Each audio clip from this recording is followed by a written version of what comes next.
Hey gang, so today we are diving into the world of Star Wars LEGO sets. We've got a lot to cover today. We'll start from the biggest ones down to some smaller ones. If you're curious how I made this kind of custom display case specifically for the Millennium Falcon, be sure to check out our YouTube channel and I'll put the links in there to all of the different pieces needed to put this table together. But let's take a look at these sets in a little more detail. So first up, of course, you know it had to be the Millennium Falcon, right? One thing that I would say about this is the packing was exceptional on this. The box that it comes in is super heavy duty. The individual boxes within are nicely packed. There's lots of little detail even on the exterior of the box. The manual is the craziest LEGO manual that I've ever seen. Deserving of a ship and a build that's this cool. Nice heavy duty cardstock, pages and pages and pages of detail on the Falcon itself, on the LEGO design, on the different iterations of the Falcon that they went through over the years with LEGO, getting up to the UCS version, how to put it together, all the little minifigures and stuff. It is really kind of crazy. They actually put it in multiple different languages.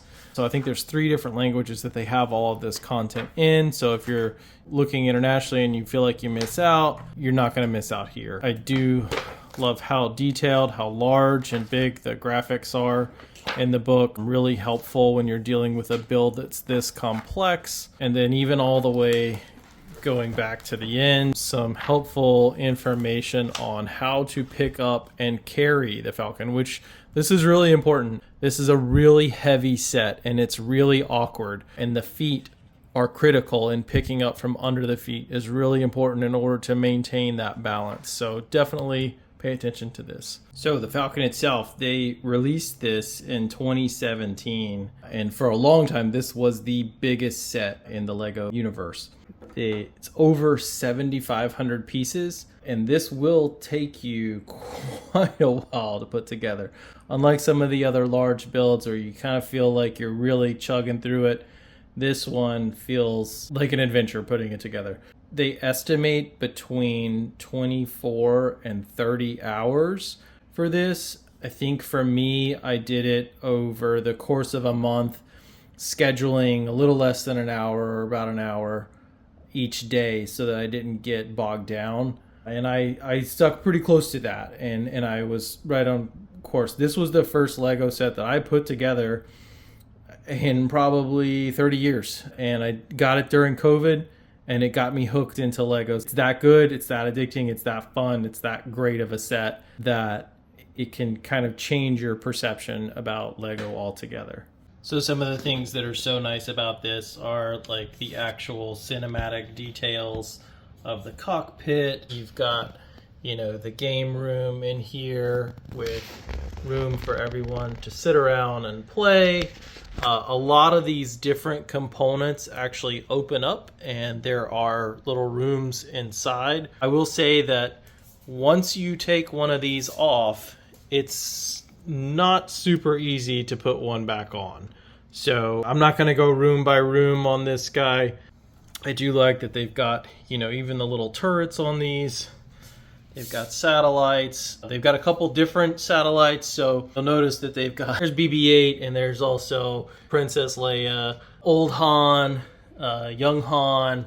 So the couple different satellites represent the different versions of the Millennium Falcon. I just kind of threw all of them on there. I'm not so hardcore of a purist. But if you want to go for one look or another, they've got you covered. I do love the details like all the way around. Even on the back here, you can see they've got this cool little like neon color wrapping around to show like the ship is taking off. There are a couple different stands you can get that show the ship actually lifting off, which that's pretty neat if you don't want to display it kind of out in the open. I recommend checking that option out. That's probably my second favorite way to show it. Obviously, for us with cats, not a good idea. So that's kind of the main reason why we put this table together. So final thoughts on the Falcon. if you are looking to get into Legos and you want something to convince you, this is the set to buy.